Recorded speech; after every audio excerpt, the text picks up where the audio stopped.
Hello, this is Microphone Media. Please like, subscribe, and share. Thank you.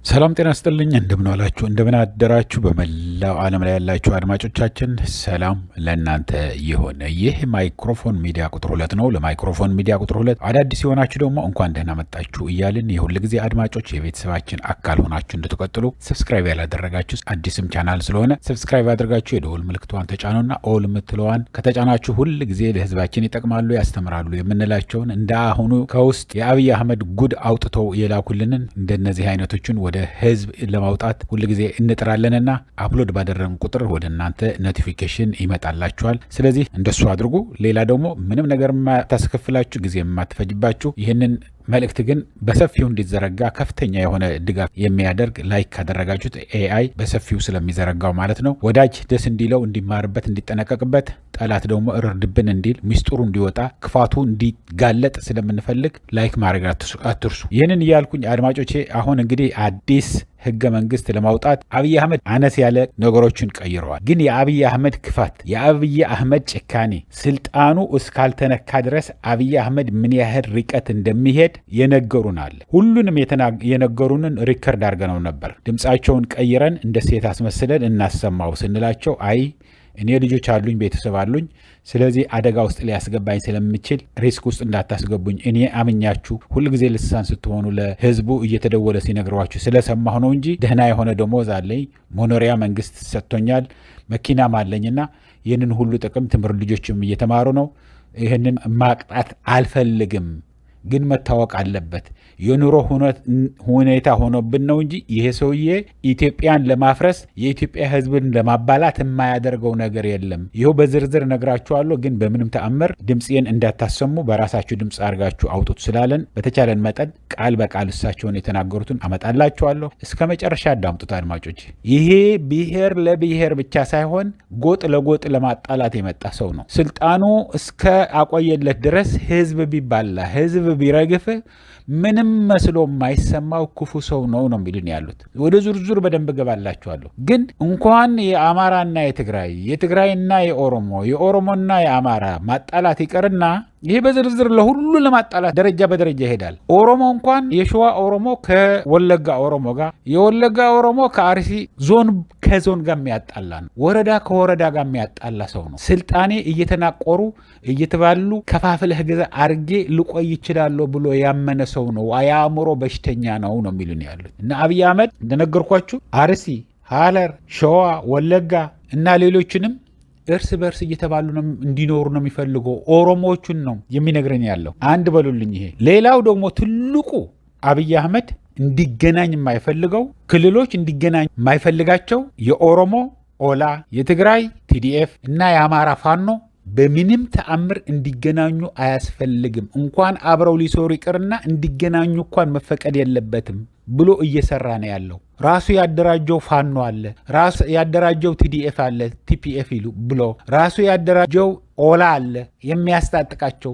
የቲዲኤፉ የታወቁ ናቸው፣ ተቃዋሚ ሆነው ሂደዋል። ምክንያቱም ትግራይ በደንብ ስለምትከታተል። ፋኖ ግን አይታወቁም። ፋኖ እየተባሉ ለፋኖ ደግፈው ሳይሆን እንደ ፋኖ ሆነው ኦሮሞዎችን የሚገድሉ ከዛ በኋላስ ኦሮሞዎች በፋኖ ተገደሉ ተብሎ ግርግር እንዲፈጠር የሚያደርግ ኦላ ሆነው ተብለው ኦላ ሳይሆኑ የኦሮሞ ነጻነት አርሚ አባል ሳይሆኑ ራሱ የፈጠራቸው ራሱ ደሞዝ የሚከፍላቸው ራሱ የሚያስታጥቃቸው እነሱ ደግሞ አማራ እንዲገድሉ፣ ቤንሻንጉል እንዲገድሉ፣ የትግራይም ካገኙ እንዲገድሉ ከዛ በኋላስ ኦላ እንደዚህ ያደረገ እንዲባል።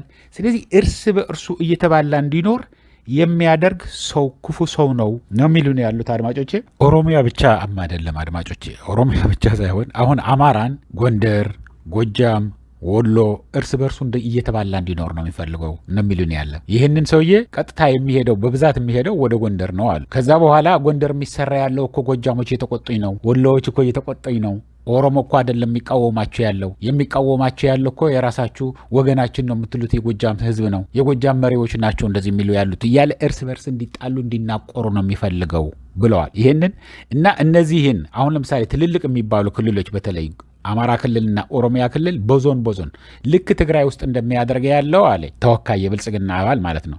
ልክ ትግራይ ውስጥ እንደርታ፣ አድዋ፣ ራያ ምናምን እያለ እንደሚቀልደ ያለው ሁሉንም የአማራ ክልልም የኦሮሚያ ክልልም እንደዚህ በአውራጃ በወረዳ ለያይቶ በምክትል ፕሬዚደንትነት እሱ በየጊዜው በሚቀያየራቸው ምክትል ፕሬዚደንትነት በሚል ማዕረግ እንዲመሩት ነው የሚፈልገው። ለእያንዳንዱ እንዲህ ለአማራ ክልል ስንት ዞን እንዳለው ለእያንዳንዱ ዞን ምክትል ፕሬዚደንት ብሎ ሊሾምለት ነው። ኦሮሚያ ክልል ስንት ዞን እንዳለ አናቅም፣ በሙሉ ሊሾምለት ነው። የትግራይ ክልል ስንት እንዳለው ለእያንዳንዱ ዞን ምዕራብ፣ ሰሜን፣ ደቡብ፣ መካከለኛ ተብሎ ነው መሰለ የተለየው። ለእነሱንም ራሱ እንዲሾምላቸው ነው የሚፈልገው። ግን እርስ በርሳቸውም እንዲጣሉ ይፈልጋል። ዞኖቹ እርስ በርሳቸው እንዲጣሉ፣ እንዲናቆሩ፣ በመካከላቸው ምንም ግንኙነት እንዳይ ፋብሪኩ እንዲበጣጠስ የሚፈልግ ያለው አሁን ለምሳሌ ትግራይ ውስጥ ያለው ትግርኛ ተናጋሪ ህዝብ ወይ ኦሮሚያ ውስጥ ያለው ኦሮሞኛ የሚያወራ አንድ ህዝብ የሆነውን በአውራጃ፣ በጎጥ፣ በዞን፣ በአካባቢ ለያይቶ እያጣላ እንዲኖር ነው የሚፈልገው። ለስልጣኔ ማቆያ የሚሆነኝ እሱ ነው ብሎ ነው የሚያምነው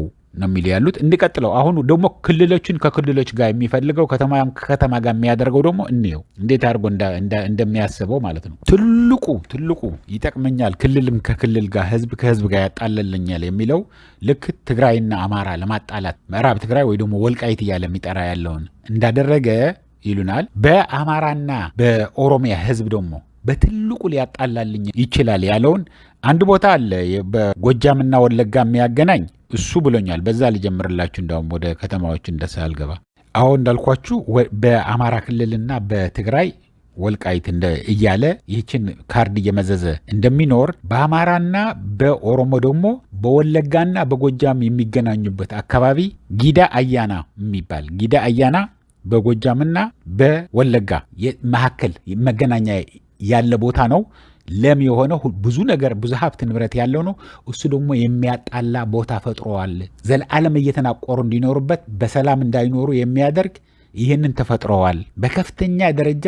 አሁን ለምሳሌ የኦላ ብሎ ራሱ የፈጠራቸው እዛ ህዝብን መጥተው እንዲገድሉ ይፈልጋል። እዛ ጊዳ አያና ጋር ያሉት የአማራ ተወላጆችና በ77 የሄዱ ደግሞ ወለጋ ውስጥ ያሉትን የአማራ ተወላጆች እንዲገድሉ እነዚህ ፋኖ ተብለው የተፈጠሩ ደግሞ በአብይ አህመድ የሚከፈላቸው አማሮች ደግሞ ለኦሮሞ ተወላጆችን እንዲገድሉና ፋኖ ገደለ እንዲባል እያደረገ እርስ በርሱን እያጣላ የሚኖርበት የፈጠረበት ነገር አለ ብለውናል። ከዚህ ሁሉ የባሰ ደግሞ በትልቁ አማራና ኦሮሞ ያጣላልኛል የሚለው አዲስ አበባ ነው። አማራና ኦሮሞ ሊያጣላልኝ ለዘላለምም ቢሆን አብረው እንዳይኖሩ ሊያደርግልኝ የሚችለው አዲስ አበባ ነው። የአዲስ አበባ አቀማመጥ ደግሞ ቀይሬዋለሁ ነው የሚለው። ለምን ህዝቡ የነበረውን 7 ትውልድ 10 ትውልድ ስንት ዓመት 200 ዓመት ሊሆነው ነው መሰለኝ አዲስ አበባ ከተመሰረተ ያ ሁሉ የኖሩትን ነቅሎ አውጥቷቸዋል። ከመሃል አዲስ አበባ አሁን ለምሳሌ ከፒያሳ፣ ከለገሃር፣ ከሰንጋተራ፣ ከልደታ፣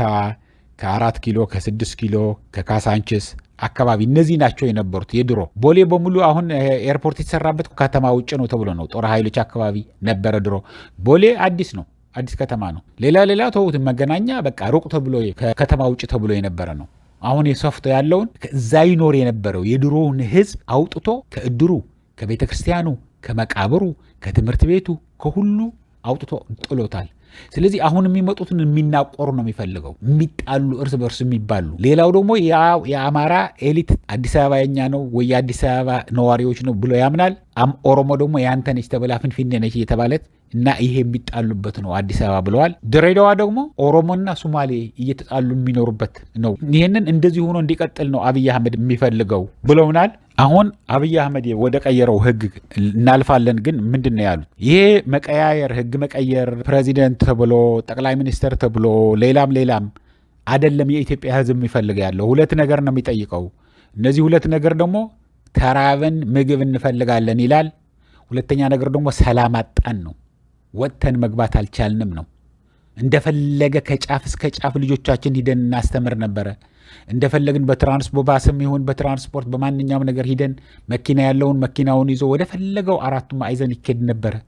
አሁን ግን ቃቃቂ ደርሰን መመለስ እንኳን አልቻልንም። ሰላም ነው የምንፈልገው ነው የሚለው።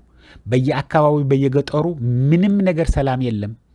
ይግረምህ አሉኝ። ወደ አዲስ አበባ የሚያገናኙ 4ቱም ጎዳናዎች ከቀኑ 11 ሰዓት ጀምሮ መንቀሳቀስ አትችልም። ኦሮሚያ ውስጥ ገብተህ እነዚህ ከየት ወዴት ናቸው? ከ11 ሰዓት በኋላ ከድሬዳዋ አሁን እየመጣህ ከሆነ 11 ሰዓት ከሆነ አቁም ነው የምትባለው። ባለህበት ከተማ መታራ ሊሆን ይችላል፣ ወልንጭት ሊሆን ይችላል፣ አዳማ ሊሆን ይችላል፣ ሞጆ ሊሆን ይችላል። እዛ ያለህበት እደር ነው የምትባለው። እዛ ስታድር ደግሞ መኪናህን በቀን 100 ብር ክፈል ይልሃል ለእያንዳንዱ መኪና። ከአዲስ አበባ ኦሮሚያ ውስጥ ከ11 ሰዓት በኋላ ወደ ሐዋሳ መሄድ አትችልም፣ ወደ ጎጃም መሄድ አትችልም፣ ወደ ወሎ መሄድ አትችልም። በሰላም ወጥተህ የማትገባበት ነው። ሰው በጣም ተጨንቋል። በሄድክበት ኬላ ነው፣ በሄድክበት ጥፋት ነው። ስለዚህ በከፍተኛ ደረጃ ህዝቡ የሚፈልገው ሰላምና በሰላም ወጥተን የምንገባበት ነው የምንፈልገው። ሁለተኛ ነገር ደግሞ ተርበናል፣ ችግር ሆነብን። እንደ የኔ ቢጤ ለየኔ ቢጤ እንኳን የማይሰጥ በየሆቴሉ እየሄድን ባካችሁ ትራፊክ አለ ብለን ፌስታል እየሰጠን ነው የምንበላ ያለ ነው የሚልን ህዝቡ የመንግስት ሰራተኛው ፌስታል ለባለ ሆቴሎችን ሰጥተው ደህና ልብስ በደህና ጊዜ የገዙትን ደህና ልብስ ገዝተው ባክህን ልጄ አታዋርደኝ እስቲ ትራፊክ አለ አምጣልኝ ብለው ትልልቅ አዛውንቶችና ትልልቅ ሴቶች በፌስታል ይዘው ነው የሚሄዱት። ከሆቴል የተረፈ በጣም ነው የሚያመው። እውነት ለመናገር በጣም ያማል። በየቤተ ክርስቲያኑ አለኝ ባክህን ልጄ ተቸግሮኛል ይልሃል። በቃ ፊትህንም አያይም። ትልልቅ ሰዎች ናቸው፣ ደህና ልብስ ለብሰዋል። አሁን ተቸገሩ፣ አልችልበትም መለመን፣ ካለህ እርዳኝ ብለው እጅህን ያዘ ያደርጉሃል። ሰው ሲሰጣቸው አመስግነው ይሄዳሉ። ሁሉ ለማኝ ሆነዋል። ለምነው እንኳን ሊለምኑ ይቅርና ለስንት ያስተዳድሩ የነበሩ ሰዎች ሁሉንም ነገር ገድሎ ኑሮ ሰማይ ወጥቶ ይህ ሰውዬ በከፍተኛ ደረጃ ህዝቡን እየቀጠነ ያለው። ከዛ በኋላ ግን አሁን የሚፈልግ ያለው በተለያየ ቦታዎችን ቆራርጦ አዲስ ኢትዮጵያን ከድሮ በባሰ ቆራርጦ አዲስ ህገ መንግስት አውጥቶ ባንዲራ ቀይሮ መዝሙሩም ቀይሮ ሁሉንም ነገር ብቻ ለመቀያየር ነበር ያሰበው። ይሄ ግን እንደማይሆን ገባው። ሁሉም ብሔር ብሔረሰቦች ይሄ ነገር እንደማይቀበል ሲገባው አሁን ምንድነው ያሰበው? ግማሽ ደረጃ ድረስ የሚሄድ ምርጫው አሁን ልክ እንደ ፓርላሜንታሪ እስካሁን ሲደረግ እንደነበረ ህገ መንግስቱ በሚፈቅደው ተወካዮቻቸውን ከህዝብ ተወካዮች ይላካሉ። አሁን ለምሳሌ የውሸትም ይሁን የእውነት ብልጽግና ተመርጧል አይደለም። ብልጽግና ደግሞ መሪውን ይመርጣል። መሪው ጠቅላይ ሚኒስትር ይሆን ነበር። አሁን ግን የሚመረጠው በብልጽግና የሚመረጠው መሪ ፕሬዚደንት ተብሎ ነው የሚሰየመው። የኢትዮጵያ ፕሬዚደንት ይባላል። ገብቷችሁ? ጠቅላይ ሚኒስትር እየተባለ ሲሰራ የነበረ አብይ አህመድ ያለው ስልጣንም በጠቅላይ ሚኒስትርነት የነበረ አሁን ወዴት ሊቀይረው ነው የፈለገው? ምክንያቱም እንነግራቸዋለን። በጣም የሚገርም ነገር ነው። ወደ ምን ሊቀይረው ነው የፈለገው? ወደ ፕሬዚደንት አብይ አህመድ እንዲባል ነው የፈለገው። ለምን ብለን ጠየቅን። ለምንማ አብይ እንግዲህ በስብሰባዎች በተደረጉ ቁጥር ፊት ለፊት ከፍተኛ ማዕረግ የሚባለው የሚሰጠው ወንበሮቹ ለንጉሳውያን ነው። ለንጉሳውያን ይሰጣል። ንጉሳውያን ክልል ደግሞ ከዛ ቀጥሎ ፕሬዚደንቶች ናቸው የሚቀርቡት የሚቀመጡት። ፎቶግራፍ ሲነሱም እንደዛ ነው የሚሆነው። ከፕሬዚደንቶች በኋላ ደግሞ ጠቅላይ ሚኒስትሮቹን ይቀርባሉ። ምክንያቱም አፍሪካ ውስጥም ሌላ ሀገርም በብዛት ካለ እንግሊዝና የእስራኤል በስተቀር ትልልቅ የሚባሉት ከኢትዮጵያ ውጭ ማለት ነው የጠቅላይ ሚኒስትርነት ፓርላመንታሪ ማነሱሙ የለም። ስልጣን ያለው ከፍተኛ ስልጣን ያለው አሁን እንግሊዝ ሀገር ጠቅላይ ሚኒስትሩ ነው። ከፍተኛ ስልጣን ያለው እስራኤል ውስጥ ጠቅላይ ሚኒስትሩ ነው። እዛም ኢትዮጵያ ውስጥም ከፍተኛ ስልጣን ያለው የጦር ኃይሎች ጠቅላይ አዛዡ ጠቅላይ ሚኒስትሩ ነበር። አሁን ግን ፕሬዚደንት እንዲያደርገው ነው የፈለገው። ለምን? ለወንበሯል እንዲታይ። ዊሊያም ሩቶ ይሄ ኬንያው ፕሬዚደንት ተመርጦ ለኢናጉሬሽን ምንድን ነው የሚባለው የንግስናው ቀን የተሾመበትን ቀን ግብዣ ተደርጎ ከዛ በኋላ ከሌሴቶ በኋላ ነው ያስቀመጡት። የሌሴቶ ፕሬዚደንት የምትለው ትንሽ ሌሴቶ እንግዲህ የምታውቋት ትንሽ ሀገር ነች። ከዛ በኋላ ነው ያደረጉት ለአብይ አህመድ ወንበር የሰጡት። በሙሉ አይታይም፣ ፎቶግራፉም አይታይም። ከዛ በኋላ ምን አደረገ? አኩርፎ እኔ እዚህ አልቀመጥም 130 ሚሊዮን እየመራሁ ትንንሽ ሀገሮችን ከፊት ለፊት የሆነው አልውልም ብሎ ገና ግብዣው ሳይደረግ ጥሎ ነው ወደ አዲስ አበባ የተመለሰው።